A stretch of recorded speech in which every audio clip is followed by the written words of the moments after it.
Well, the moon is in Virgo today. That's the witch's moon, and that means we have passed the first quarter square and begun the second half of the first hemicycle as we move from the first quarter square to the full moon that will be occurring on Monday, May 12th, with the moon at 22 degrees of Scorpio, the sun at 22 degrees of Taurus, and Uranus will be at 26 degrees of Taurus. So it's a full moon with the sun conjunct Uranus. And we've had a few of these over the past 7 years, right? Ever since Uranus came into Taurus, anytime the sun's been moving through Taurus, we've had the full moon in Scorpio. And some of them have been also with the sun very close to Uranus. And so, the first thing about this full moon is it's really going to be the last full moon that we have with the moon in Scorpio and the sun conjunct Uranus in Taurus. And that's significant because I guess it's like a graduation type of a moment. It's a culmination type of a moment, right? The full moon itself, that's the culmination of the cycle. That's the blooming of the flower. It's kind of like an ejaculatory moment. It's the moment of peak energy. Individuals that are born on a full moon tend to be quite vital and energetic, whereas, new moon individuals can be more frail and more delicate. Of course, that depends on the sign, right? New moon in Pisces is going to be a lot more delicate than, say, like a new moon in Sag. But anyways, the full moon is the most powerful energy of the cycle. And it's the time when you send out into the universe, into the field, right? That's like I said, that's more of like in a way, it's the more of the seeding of the creative cycle, in the sense of like the actual moment of insemination or expression. Because there's like a whole workup to that, right? Where the new moon is really more of like the death and the letting go moment, or at least like moving into that new moon, right? So it can be a little counterintuitive in that way, but I actually, I did some research planting seeds, and it's kind of a side story, but the seeds planted on the full moon were all much stronger and grew bigger and faster and all that kind of thing, had a higher survival rate. And I've noticed this too with individuals in my life. So beside the point though, is we're moving into this full moon in Scorpio. And it's gonna bring some surprises, right? Because that Uranus energy is the thing that you didn't think of and the thing that you never expected. But it shouldn't be so unfamiliar at this point.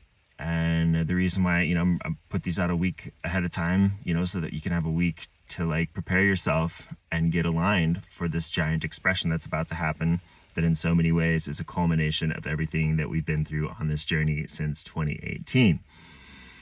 Now it's interesting because, I don't know, as we move through the week, right? The moon's going to move through Virgo and then move through Libra before she comes into Scorpio. And of course, as she moves through Virgo, she's going to cover her own south node. As she moves through Libra, she's going to oppose Neptune and Venus.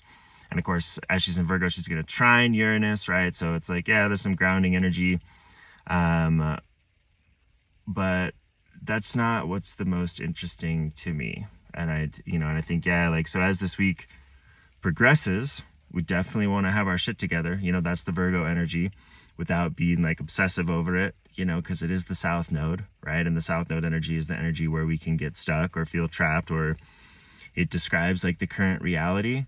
But that's the way that it teaches us about the north node, right? Because, we all know about the Maya, and the current reality always is sort of an illusion, right? And the south node is like the past or the present, and the north node leads us towards the future. And so it's about, this week, as we get the grounding over the next couple days and the trine to where this, to the sun in Taurus and to the Uranus in Taurus, it's going to like trine that space where the sun will be during the full moon. And that's a moment, where we can ground our routine and ground our lives. We really have to set ourselves up for success, by channeling that sense of purity that Virgo entails. And again, having our shit together, being on top of the details, right? Showing up on time, all those kinds of things, without getting lost in the like nitpicks. Because that's the thing, that's like the shadow of Virgo. It's like nothing's ever good enough. That person's never good enough. Like you need to cut your hair and wash your teeth and like, you need to wipe your ass, like just, you need, which again, all true, all important, but Virgo can like go overboard and go crazy on that stuff where like nothing's ever good enough and no one's ever good enough. And that's because, of course, right, Virgos are so hard on themselves, right? Very, very sensitive, the Virgos. to criticism, right? Because they're the biggest self-critics of themselves. You notice, like, you can always tell people that have Virgo rising because, like, every little detail, it's not like they're, ostentatious in a way, but, like, even if it's like muted tones, like, their appearance will always be like super put together down to the most minute detail. So you can always recognize the people with strong Virgo energy, in the first house and things like that. But anyway, the point is you don't want to be nitpicking, and basically don't be like the bitchy complainer towards God about like all the little details that aren't fitting just right. You need to show up with a healthy Virgo energy, which is basically just having your shit together, and like strong body, clean mind, clean body, all that stuff. And then the moon's going to move into Libra. Okay, we're going to get the opposition, right? There's a lot we could talk about here with like the Venus-Mars thing, because of course Venus is the ruler of Libra. And she's also going to be the dispositor of this Sun and Uranus conjunction, right? That's going to be, one half of this full moon, because she rules Taurus as well as ruling Libra. And Mars is the dispositor of all the Aries energy. And Mars is also the ancient ruler of Scorpio. We got the modern ruler of Scorpio being Pluto. And they give actually Uranus, I believe, gets the exaltation in Scorpio, which is an interesting consideration as well. So what do I want to say about all that? Well, yeah, as the moon moves through Libra, again, like Libra is like it's the mirrors, and it's where we meet the other. And so, it's not just your romantic partners, it's your business partners. It's also the house of like open enemies, right? The enemies that you have, right? The 12th house would be the house of hidden enemies. And probably to some degree the 8th house. But really, like, as this week progresses, there's going to be a lot of focus on the relationships in our lives, and how those are going to be a part, how the part they've played over the past 7 years, and then also, who's going to be cast in the roles moving into the future, and like, all the, the moon reflects, right? So she's reflecting back, right? And this might actually give us a deeper insight, into this new Neptune in Aries energy, and into the Venus, like coming off of that Neptune, maybe be bringing us some insights about our spiritual connection to the new reality and everything that's shifted in that fashion, right? And all these are the tools of the toolbox that we're going to have coming into this full moon. And the most interesting thing about this full moon is, to me, that it's forming a yod. And a yod is an aspect pattern. It's like a isosceles triangle. It's like they call it the yod is a Hebrew word. It means hand or finger, right? It's the finger of God. It's the, very, very strong pattern. And the bottom leg of the yod would be, the Chiron in Aries at 24 degrees.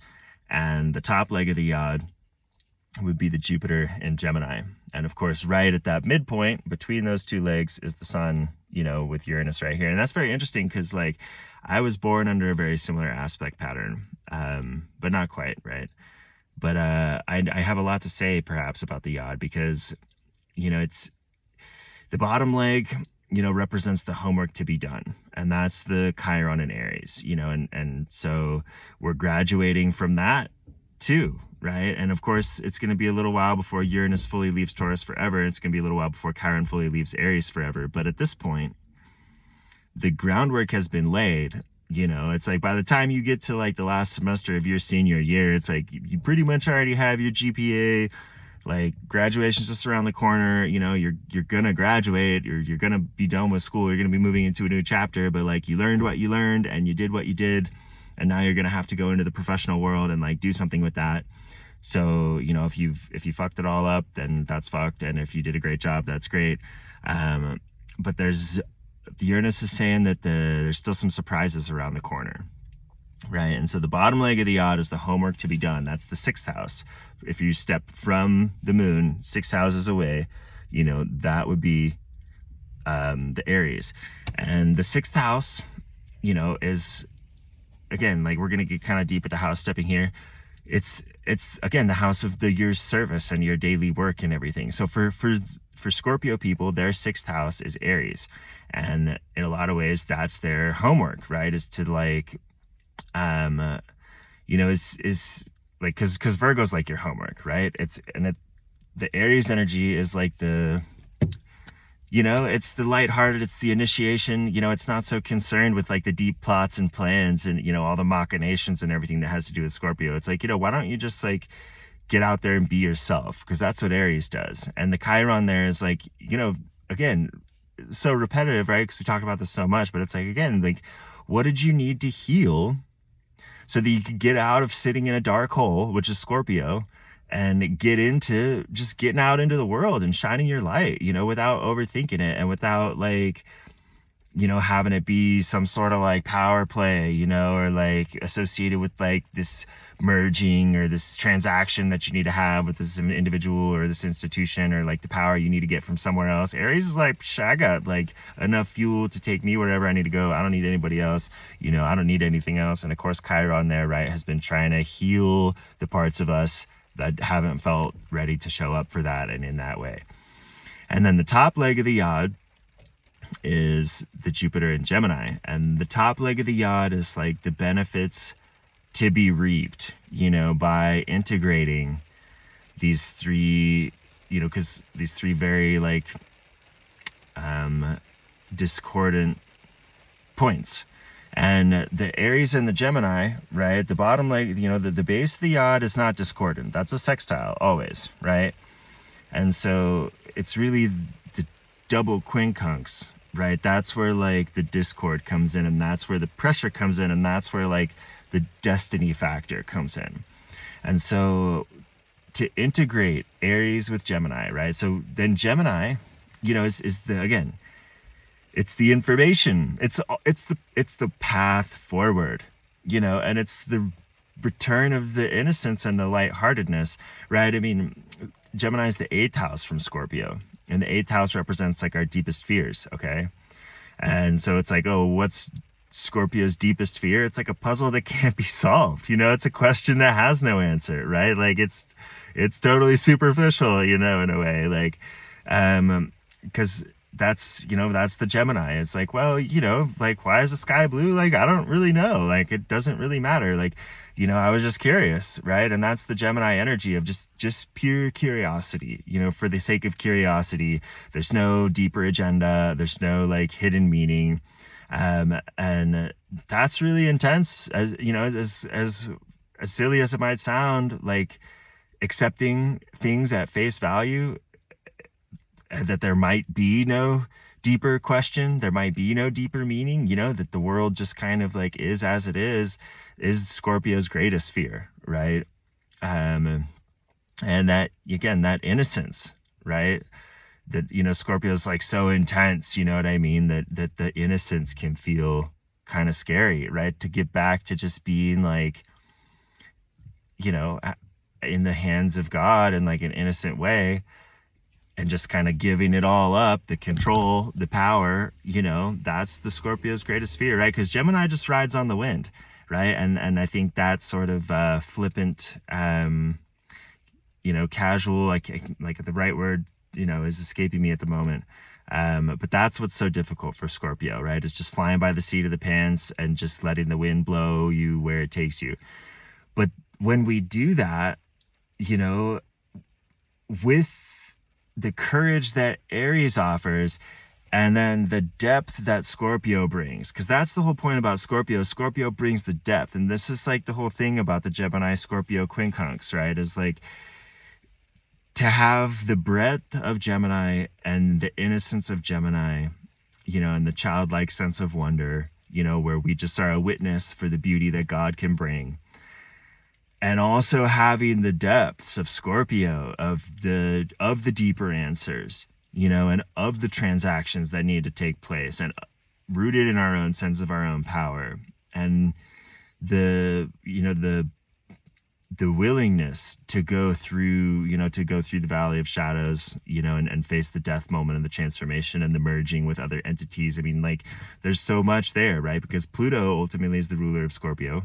And Pluto represents the underworld, and that's where all the treasures are. That's where all the gifts are, and that's where our latent talents, skills, and abilities come from when we release the libidinal energy that's been, trapped in our subconscious complexes and like the weird behavior patterns that drive our decision-making process from under the surface. And, it's also where our intimate partners show up, right? And those projections out that teach us so much and that are such an important part of our journey and bring us so much beauty in that surrender. Because in a weird way, Scorpio also has to do with surrender, because you surrender to the transformation and you surrender, to the higher force, right? And in that way, you become part of it and it becomes part of you, and you gain the powers that you don't think you have.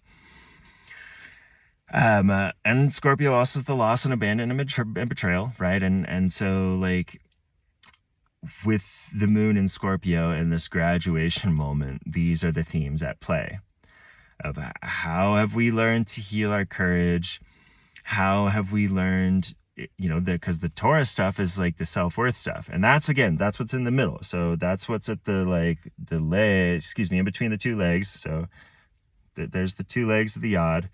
Down near my palms is Scorpio, right? Over like, I don't know how this is going to be viewed. It's like probably backwards for the camera, but the point is the first leg is Aries. The next leg is Gemini. In between those is Taurus. That's where the full moon's sitting right here. And so that actually, it's like a bow and arrow.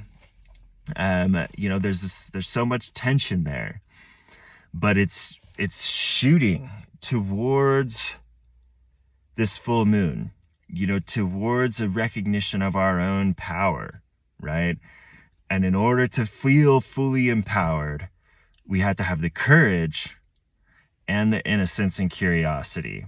Because if you're obsessed over the outcome, then like you already know how that ends, right? Like it never turns out the way that you want it to.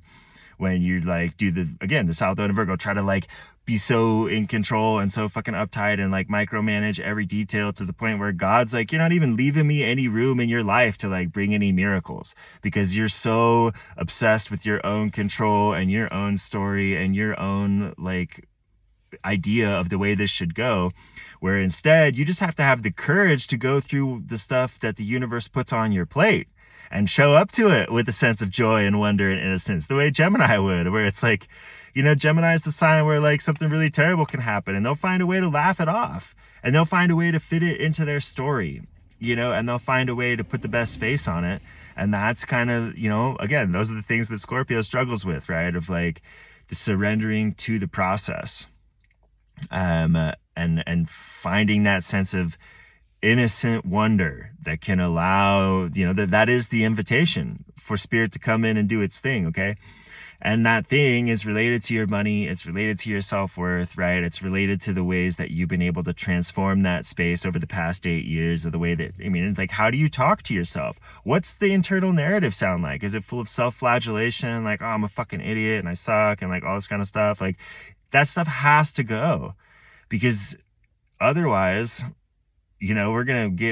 otherwise it's going to be there forever, and this is the moment to be letting go of all that, because that's the shadow of the first quadrant. When you have Chiron and Aries, it's like, I don't deserve to be here. Like, Chiron in the first house, like, I don't deserve to be alive. I'm like, oh, like, and then the bad Taurus energy is like, oh, I don't deserve, I can't take care of myself, like I'm dependent on other people. Like, I don't have what it takes, right? Like all those internal narratives have to go, right? Because the Jupiter in Gemini, which is the top leg of this yod, is trying to write the new story for us in a big, beautiful way, right? Jupiter is one of the great benefics, okay? And in Gemini, yeah, it's really far from home and it's a detriment and everything, but still, like, it can still bring the beauty and the gifts, through that Gemini energy, which is going to illuminate the path forward. And that's really what we're wanting and needing. And that's what Scorpio wants and needs, right? Is like, how do I get to the answers, right? How do I get to the bottom of this thing? And Jupiter's like, well, you know what?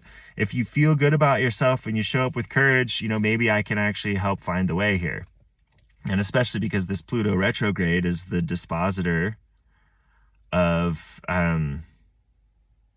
of the like full moon, then it's also a part about that Aquarian energy. About like, yeah, I mean, the technology's here to stay. We're going to have to find our way in this new world. Going to have to find a way to be a part of our community. Like, I get it. I can totally appreciate, the desire to withdraw. And again, that's a Scorpio thing as well. Like, want to go into the cave, you want to hide, want to hang out in the dark hole where it's nice and safe, because it's at least my own personal hell. But at the end of the day, like, you have to plug back in, and you have to find a way to connect with the people around you and navigate this new world together, right? Because that's what Gemini's saying, and that's what Aquarius says. I mean, and ultimately, like, we're going to get some feels with that, with the moon coming into Libra later this week, of like the people in our lives and coming together, in order to make it happen.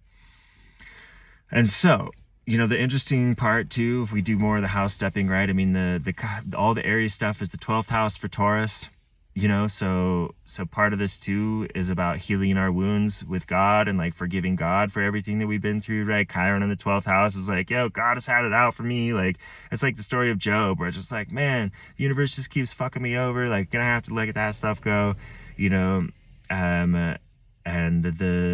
Gemini would be the second house for Taurus. So it's again, it's about the money, it's about the self-worth, it's about your body and your values and the way that you're going to show up for them. And this big full moon will bring in a great surprise of one sort or another, and so allow it to be a good surprise and a beautiful surprise that reflects all the hard work you've done, and allow it to send out into the universe, the fruits of your labors as a beautiful bouquet dedicated to your gratitude of spirit for the opportunity to be on the world in this life, in this time. Because when you show up to the Scorpio stuff in a good way, then that's when the really powerful beauty will be bestowed and delivered upon you, right? It is when you show up with a humble heart full of joy and gratitude and appreciation, and that's fortified by your honest labors over the past 8 years to become a more courageous, more self-loving person. Then I have hope that this full moon will bring some good things. Of course, it could also bring a lot of really fucked up stuff, right? South Node in Scorpio brought the war in Gaza, so let's not forget, right? I mean, Mars doesn't fuck around. It's pretty violent. Pluto doesn't fuck around either, and Uranus also doesn't fuck around. So like, it can be like the milk and honey, and the beautiful new partners and like the internal talents, and it could also be your worst fucking nightmare.